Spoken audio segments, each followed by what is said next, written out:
حضور یزید پلید کی کیا کرتوت تھے اور اس کا کیا انجام ہوا؟ کہ کیا کرتوت نہیں تھے. بدنام ترین کرتوت کی تو یادیں آج کل منائی جا رہی ہیں کہ اہل بیت پر جو ظلم کے پہاڑ توڑے گئے اور پھر بھوکا پیاسا رکھ کر 3 دن تک آل رسول کو میدان کربلا میں شہید کیا گیا، اور امام علی مقام امام حسین رضی اللہ عنہ کے سجدے کی حالت میں آپ پر ظلم ہوا اور سر تن سے جدا کیا گیا.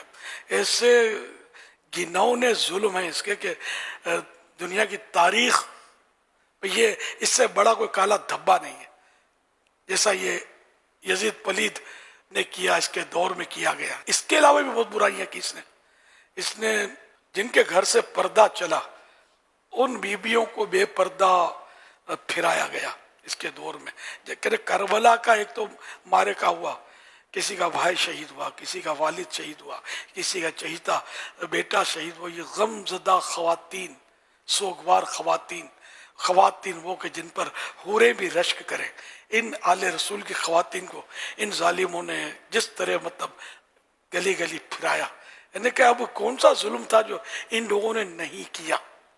اور پھر وہی کہ واقعہ حرہ، مدینہ طیبہ پر حملہ ہوا، صحابہ کرام کو شہید کیا گیا، مسجد نبوی شریف میں گھوڑے باندھے گئے، وہ گھوڑوں نے جو بھی گندگی کرنی ہوتی ہے، اور یہاں تک کہ 3 شبانہ روز 3 دن 3 رات مسجد نبوی میں باقاعدہ نمازیں نہیں ہوئی. اس کا انجام تو طرح طرح کی اس میں روایتیں. ایک تو یہ کہ ایک بندر اس نے پالا تھا، اسی بندر نے اس کو ایک بار زور سے کاٹ لیا تو اس کا زہر چڑھ گیا، اس کو یہ مر گیا.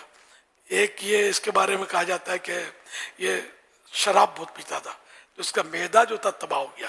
شراب سے معدہ ڈائجسٹو سسٹم جو ہے یہ ڈسٹرب ہو جاتا ہے، معدہ خراب ہو جاتا ہے. اس کا معدہ اس حد تک خراب ہوا کہ دست پھرتا مارا گیا، لوز موشن کرتا رہا وہ، اور اسی میں اس کا دم نکل گیا. اور ایک یہ بھی واقعہ اس کے بارے میں بیان کیا جاتا ہے کہ ایک رومیون نسل، ایک روم کی کسی عورت سے اس کو عشق ہو گیا.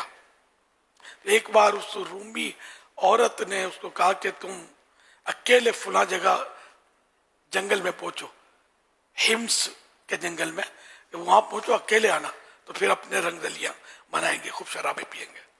تو یہ نفس کا مارا، شہوت کا مارا، یہ وہاں اکیلا پہنچا یزید. اب اس عورت نے پہلے تو اس سے جو بھی کچھ کیا ڈھونگ وغیرہ، اور اس کو شراب پلائی، خوب شراب پلائی، یہاں تک کہ شراب میں جب بد مست ہو کر اس نے بری نیت سے ہاتھ بڑھائے اس عورت کی طرف، وہ ہٹ گئی پیچھے.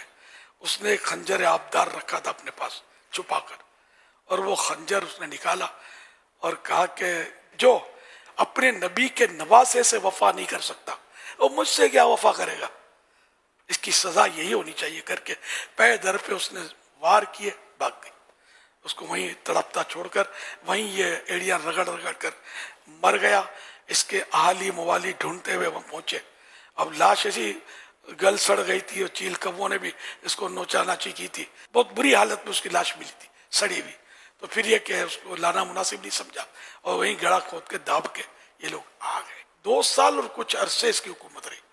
زیادہ اس کا لمبا دور نہیں تھا. دنیا کی محبت میں، دنیا کے عشق میں اس ظالم نے اپنے نبی کے نواسے اور ان کے خاندان پر ظلم کیا. پھر اسلام کی حدیں اس نے توڑی اور نہ کرنے کے بہت سارے کام کیے اس نے، اور آخرکار یہ 2 سال تک بس رنگ رلیاں منائی اس نے. قیامت تک لوگ اب اس پر پھٹکار بیچتے رہیں گے.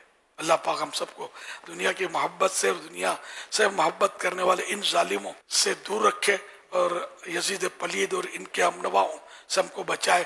اور اللہ پاک آل رسول کی محبت، امام حسین کی محبت، شہدائے کربلا، اسیران کربلا کی محبت میں ہمیں زندہ رکھے. انہی کی محبت پر ہمارا دم ملے.